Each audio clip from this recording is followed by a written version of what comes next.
الذي هدانا للإسلام والصلاة والسلام على سيدنا وحبيبنا وشفيعنا ومولانا محمد خير الأنام وعلى آله وأصحابه العظام إلى دار القيام. اما بعد، اسلام کے اہم ترین فرائض میں سے ایک فرض زکوٰۃ بھی ہے. آج کے عہد میں مسلمان جن احکام کو بہت تیزی کے ساتھ چھوڑے جا رہے ہیں ان میں سے زکوٰۃ کا مسئلہ بھی ہے کہ بکثرت مالدار مسلمان زکوٰۃ کی سلسلے میں بے انتہا کوتاہیاں کر رہے ہیں، اور بہت سارے مسلمانوں کے تو ذہن میں بھی نہیں ہے کہ زکوٰۃ کوئی لازمی فریضہ ہے. اس سلسلے میں ضروری ہے کہ پہلے چند باتیں سمجھ لی جائیں. ایک تو یہ کہ جس مسلمان پر زکوٰۃ فرض ہو گئی، اگر وہ زکوٰۃ کو فرض نہ سمجھتا ہو اور اس کے دل میں یہ بات بیٹھی ہوئی کہ زکوٰۃ مجھ پر فرض نہیں ہے اور زکوٰۃ کے فریضے کو وہ قبول نہ کرتا ہو، تو اس شخص کا ایمان سلامت رہا یا نہیں اس کی کوئی ضمانت نہیں. ایسا ہو سکتا ہے کہ اس شخص کا ایمان بھی سلامت نہیں ہوگا، اس لیے کہ اسلام کے کسی فرض کو فرض نہ ماننا اتنا خطرناک ہے کہ اس کی وجہ سے انسان کا ایمان ہی سلب ہو سکتا ہے. تو ایک تو غلط فہمی یہ دور ہو جانی چاہیے. دوسرے، اگر کوئی مسلمان زکوٰۃ کو فرض سمجھتا ہے لیکن دینے کو تیار نہیں، اس کی طبیعت آمادہ نہیں ہے، تو ایسا مسلمان فاسق اور فاجر ہے، اور اس کا جو مال ہے وہ اس کے لیے وبال بنے گا. چنانچہ قرآن کریم میں اللہ تعالیٰ شانہ کا ارشاد ہے، والذین یکنزون الذھب والفضہ ولا ينفقونها فی سبیل اللہ فبشرهم بعذاب علیم. وہ لوگ جو سونا و چاندی جمع کر کے رکھتے ہیں اور اللہ کے راستے میں اس کو خرچ نہیں کرتے ہیں، ان کو خوشخبری سنا دیجئے دردناک عذاب کی. ارشاد فرمایا آگے، یوم یحمى علیہا فی نار جہنم فتکوی بہا جباہہم وجنوبہم وظہورہم ھذا ما کنزتم لانفسکم فذوقوا ما کنتم تکنزون. کہ قیامت کے دن اس کا یہ مال، اس کا یہ سونا و چاندی، اس کا یہ روپیہ پیسہ آگ کے اندر تپایا جائے گا، اور اس کے بعد پھر اس کے چہرے اور اس کے پہلوؤں کو اسے داغا جائے گا اور کہا جائے گا یہ ہے وہ تیرا مال جس کو تو نے جمع کر کے رکھا تھا. ھذا ما کنزتم لانفسکم فذوقوا ما کنتم تکنزون. اس زکوٰۃ ادا نہ کر کے مال کو جمع کرنے کا برا انجام چکھتے رہو. جب قرآن کریم میں اتنی سخت وعید ارشاد فرمائی گئی تو اس سے ایمان والے کو سمجھنا چاہیے کہ زکوٰۃ کا فریضہ کتنا اہم ترین فریضہ ہے. بہت سارے مسلمانوں کی غلط فہمی یہ، وہ کہتے ہیں کہ صاحب بغیر حساب کتاب کے جتنا ہم سے ہو سکے گا اتنا ہم صدقہ دیتے رہیں گے، اور اس کے بعد پھر چاہے وہ زکوٰۃ کی پوری مقدار ادا ہو رہی ہے یا نہیں ہو رہی ہے اس کی طرف کوئی توجہ نہیں. یاد رکھنا چاہیے یہ غلطی بالکل نہیں کی جانی چاہیے کہ حساب کیے بغیر اس طرح سے زکوٰۃ ادا کی جائے کہ ذہن میں تو ہو کہ تخمیناً پوری زکوٰۃ ادا ہو گئی ہوگی لیکن یقینی طور پر نہ ہو. اگر امر واقع میں زکوٰۃ پوری ادا ہو گئی ہوگی تو ٹھیک ہو گیا، لیکن اگر اس نے تخمینہ لگایا اور زکوٰۃ ادا کی اور حقیقت میں زکوٰۃ ادا نہیں ہوئی ہوگی تو اللہ کے یہاں اس کا مواخذہ ہو جائے گا. اس سلسلے میں چوتھی کوتاہی یہ ہے کہ ایمان والے کو یہی معلوم نہیں ہوتا ہے کہ مجھ پر زکوٰۃ کون سے دن لازم ہے اور کون سے مہینے میں لازم ہے. بہت سارے مسلمان یہ سمجھتے ہیں کہ جس طرح سے رمضان کے اندر روزے فرض ہو جاتے ہیں اسی طرح سے زکوٰۃ بھی رمضان میں فرض ہوتی ہے. حالانکہ ایسا نہیں ہے. زکوٰۃ کا تعلق رمضان کے ساتھ نہیں ہے، زکوٰۃ کا تعلق مال آنے کے ساتھ ہے. جس مہینے میں کسی مسلمان کے پاس اتنا مال آ گیا جس پر زکوٰۃ لازم ہو جاتی ہے، اسی مہینے سے اس ایمان والے کو صاحب نصاب کہا جائے گا. تو گویا اس مہینے سے اگلے سال اس مہینے تک زکوٰۃ کا حساب کرنا ہوگا تو زکوٰۃ ادا کرنی ہوگی. اس کے معنی یہ ہے کہ بہت سارے مسلمانوں کو زکوٰۃ لازم ہوگی رجب سے رجب، بہت سارے مسلمانوں کو محرم سے محرم، بہت سارے مسلمانوں کو سفر سے سفر، بہت سارے مسلمانوں کو رمضان سے رمضان. یہ ضروری نہیں ہے کہ رمضان سے ہی رمضان تک زکوٰۃ لازم ہو، دوسرے کسی بھی مہینے میں زکوٰۃ لازم ہو سکتی ہے، کیونکہ اس کا تعلق در حقیقت مال کے آنے سے ہے. اور جس مہینے میں انسان کے پاس اتنا مال آ گیا جتنے مال پر زکوٰۃ لازم ہوتی ہے تو اسی مہینے میں انسان صاحب نصاب بن جائے گا اور زکوٰۃ ادا کرنے والوں میں آ جاتا ہے. زکوٰۃ کی ادائیگی اور ادائیگی کرنے اور نہ کرنے کے سلسلے میں دو باتیں پہلے سمجھ لینی چاہیے. پہلے ان جائیدادوں اور ان املاک کو سمجھ لینا چاہیے جن املاک پر اسلام نے زکوٰۃ لازم نہیں کی ہے. ان میں کیا کیا چیزیں ہیں؟ رہائشی مکانات، گھر کے برتن، گھر کے بسترے، استعمال کی گاڑیاں، کارخانوں کی مشینیں، گھر کا وہ اثاثہ جو گھر کی ضروریات کے لیے استعمال ہوتا ہے، مثلا واشنگ مشین، فریج، سکوٹر، قالین، بسترے، یہاں کشمیر کے لوگوں کے گھروں میں تانبا بہت بڑی مقدار کا ہوتا ہے، ان تمام چیزوں پر زکوٰۃ لازم نہیں ہے۔ اسی طرح سے وہ جی پی فنڈ جو ابھی ملازم نے وصول نہیں کیا ہے اس پر بھی زکوٰۃ لازم نہیں ہوتی ہے۔ اسی طرح سے وہ گاڑیاں جو کرائے پر چلائی جا رہی ہیں ان گاڑیوں پر بھی زکوٰۃ لازم نہیں ہے۔ اسی طرح سے وہ زمینیں جو خریدی گئی ہیں مگر بیچنے کی نیت نہیں ہے ان زمینوں پر بھی زکوٰۃ لازم نہیں ہوتی ہے۔ گھروں کے استعمال کی جتنی چیزیں ہیں چاہے وہ سالہ سال میں کبھی کبھار استعمال ہوتی ہوں ان چیزوں پر بھی زکوٰۃ لازم نہیں ہوتی ہے۔ تو جب یہ تمام چیزیں الگ ہو گئی جن پر زکوٰۃ لازم نہیں ہے تو قدرتی طور پر فوراً سوال آئے گا اب وہ کیا کیا چیزیں ہیں جن پر زکوٰۃ لازم ہوتی ہے۔ تو اختصار کے ساتھ سمجھیں کہ وہ 4 چیزیں ہیں جن پر زکوٰۃ لازم ہوتی ہے۔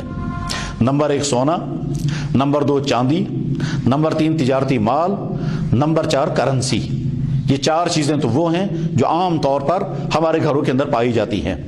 سونا اگر کسی کے گھر میں ہو تو جب وہ 87 گرام سونا ہوگا تو اس کے ذمہ زکوٰۃ لازم ہو جائے گی، اور اگر چاندی ہوگی تو 612 گرام چاندی ہونی چاہیے تو زکوٰۃ لازم ہو جائے گی، اور اگر کسی کے پاس تجارتی مال ہو یا کیش رقم ہو تو آج کے حساب میں 27,500 روپیہ جس آدمی کے پاس ہوگا وہ آدمی اسلامی اصولوں کے مطابق صاحب نصاب ہے، یعنی اتنے مال کا وہ مالک بن گیا جس پر زکوٰۃ لازم ہو جاتی ہے، تو اس شخص کو زکوٰۃ دینی ہوگی۔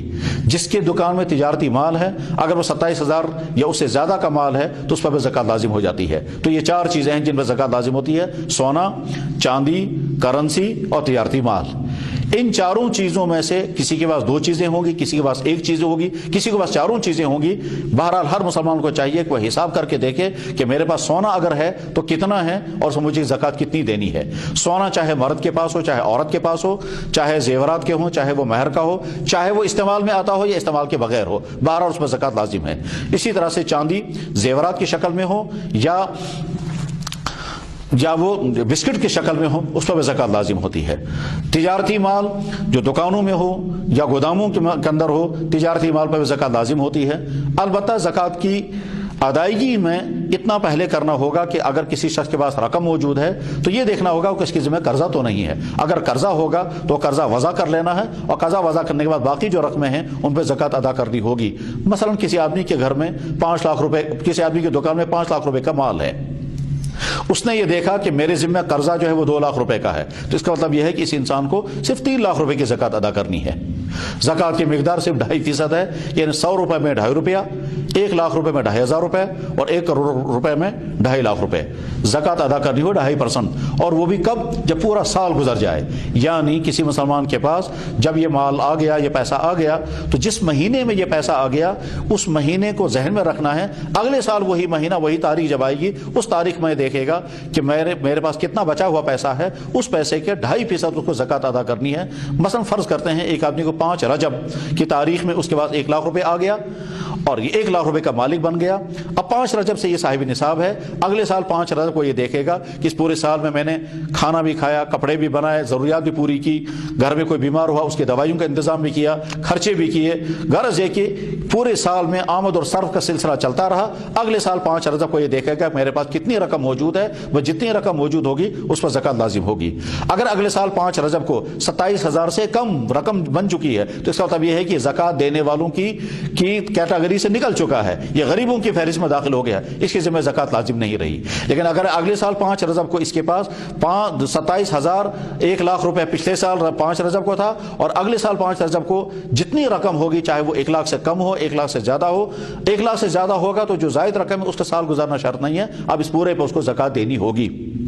اس کے علاوہ جن آدمیوں کے گھر میں جانور ہوتے ہیں ان کو جانوروں کا حساب، مثلا بھیڑ بکریوں والے ہیں ان کو جانوروں کا حساب کرنا ہوگا اور حساب کر کے ان کو زکوٰۃ ادا کرنی ہوگی۔ 40 بکریوں پر 1 بکری، اور یہ ایک ہی بکری برقرار رہے گی 120 بکریوں تک، اور جب کسی انسان کے پاس 121 بکریاں ہو جائیں گی تو اس کو 2 بکریاں دینی ہیں، اور یہ 2 بکریاں رہیں گی 200 بکریوں تک، تو 200 بکریوں تک 2 بکریاں دینی ہوں گی، اور جب کسی انسان کے پاس 201 بکری ہو جائے گی تو اس انسان کو پھر 3 بکریاں دینی ہوگی، اور اس کے بعد ہر 100 پر 1 بکریاں، تو جو بھیڑ بکریوں کے مالک ہیں ان کو اس طرح سے زکوٰۃ ادا کرنی ہوگی، اور جو گائے بیل اور بھینسوں کے مالک ہیں ان کو زکوٰۃ ادا کرنی ہوگی۔ جب کسی آدمی کے گھر میں 30 گائیں ہوں گی تو پھر وہ 1 بچڑا 1 سال کا زکوٰۃ میں ادا کرے گا، اور اگر 40 گائیں ہوں گی تو 2 سالہ بچڑا زکوٰۃ میں ادا کرے گا، چاہے وہ نر ادا کرے چاہے مادہ ادا کرے۔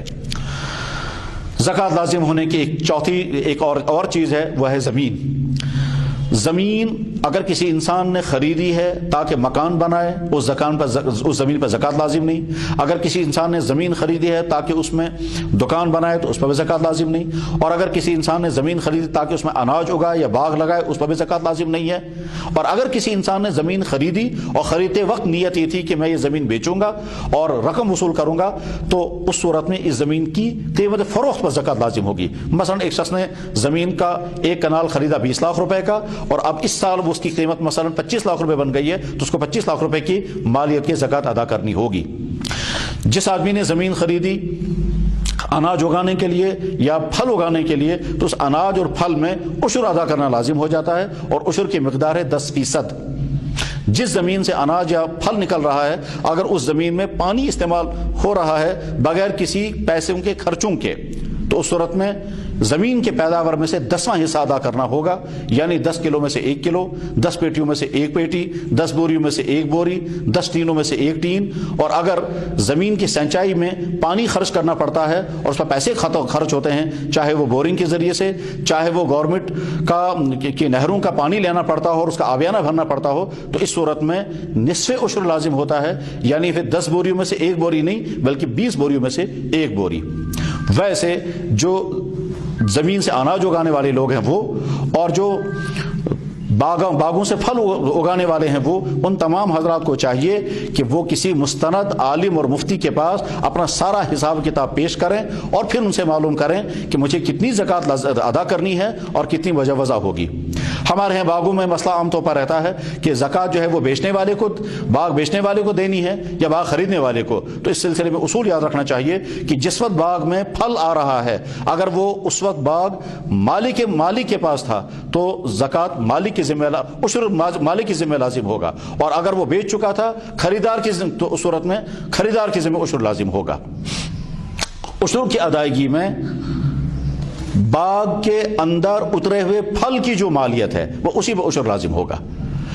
پھل میں اترائی، پھر بھرائی، پھر چھٹائی، اسی طرح سے ڈولائی اور پیٹیوں کے خرچے اور دوسرے خرچے، اور یہاں سے دوسرے شہروں میں مال پہنچانے کے خرچے، ان تمام خرچوں کو وضع کر کے اس کے بعد جو باقی رقم بچے گی اس میں سے عشر لازم ہوگا۔ مثلا ایک شخص کے باغ میں سے 1 لاکھ روپے کا پھل اترا، اب اس نے اس پھل کے اتارنے میں، اس کی چھٹائی کرنے میں، اس کے درجہ بندی کرنے میں، اس کے 1 کلاس اور 2 کلاس بنانے میں، پھر پیٹیوں اور کاغذ کے خرچوں میں، پھر یہاں سے دوسرے شہروں کے پہنچانے میں، یہ سارا خرچہ مثلا اس کو 50,000 روپے اس پر مزید خرچہ ہوا، اس پورے تو 1.5 لاکھ روپے کا گویا بن گیا۔ تو اب اس کو پہلے 50,000 روپے وضع کرنے ہیں، اور 1 لاکھ روپے جو باغ کے اندر پھل کی قیمت تھی اس 1 لاکھ روپے کا عشر ادا کرنا ہوگا، اور عشر کی مقدار بنے گی 10,000 روپے، کیونکہ عشر جو ہے وہ 10ویں کو کہتے ہیں۔ تو گویا جب عشر دیا جائے گا تو 1 لاکھ میں سے 10,000، اور جب زکوٰۃ دی جائے گی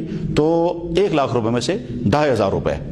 اس کے علاوہ زکوٰۃ کے بہت سارے مسائل ہیں جو بہرحال ہر مسلمان کو کسی مستند عالم کے پاس بیٹھ کر تفصیل سے اپنی ساری آمد اور خرچ اور اپنی مالیت اور گھر کے تمام املاک کو پیش کر کے پھر پوچھنا چاہیے کہ مجھے بتایا جائے کہ مجھے کتنی زکوٰۃ ادا کرنی ہے۔